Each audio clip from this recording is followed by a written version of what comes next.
नंदुरबार शहरात नुकतेच डुप्लिकेट जन्ममृत्यू प्रमाणपत्र व आधार कार्ड बनवणाऱ्या टोळीचा पर्दाफाश पोलिसांनी केलाय। सायबर कॅफेवर पोलिसांनी धाड टाकून नगरपालिकेच्या कर्मचाऱ्यासह 5 जणांवर कारवाई करत अटक केली आहे। हे प्रकरण लहान नसून अक्कलकुवा येथील जामिया इस्लामिया यांच्याशी संलग्न असू शकते, म्हणून या संदर्भात ही कारवाई इथेच न थांबता त्याची उच्चस्तरीय चौकशी व्हावी अशी मागणी भारतीय जनता पार्टीचे प्रदेश महामंत्री विजय चौधरी यांनी केली आहे।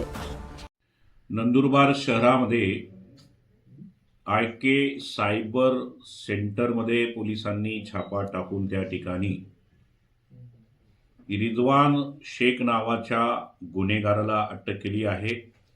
या सायबर सेलमध्ये बनावट जन्म दाखले, मृत्यूचे दाखले, आधार कार्ड, रेशन कार्ड बनवण्याचं हे केंद्र होतं।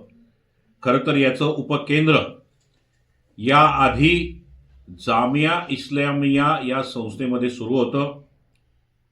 गेल्या कित्येक दिवसापासून देशद्रोही पाकिस्तानी, बांगलादेशी आणि देशातील वेगवेगळ्या प्रांतातील मुसलमान ज्यांचा नंदुरबार जिल्ह्याशी संबंध नाही अशा नागरिकांना या ठिकाणी दाखला देण्याचं हे काम सातत्याने गेल्या 7 वर्षापासून सुरू होतं।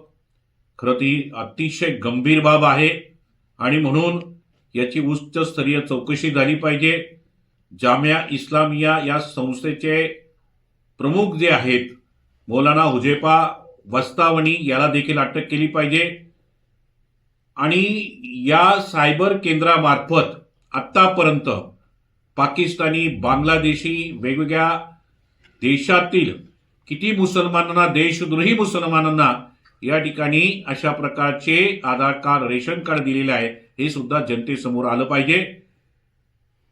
या प्रकरणाची व्याप्ती आणि गांभीर्य लक्षात घेता स्वतः राज्याचे मुख्यमंत्री आदरणीय देवेंद्र फडणवीस साहेबांना मी भेटणार आहे, त्यांना निवेदन देणार आहे आणि म्हणून याची कसून चौकशी करावी अशा प्रकारची मागणी माझी आहे।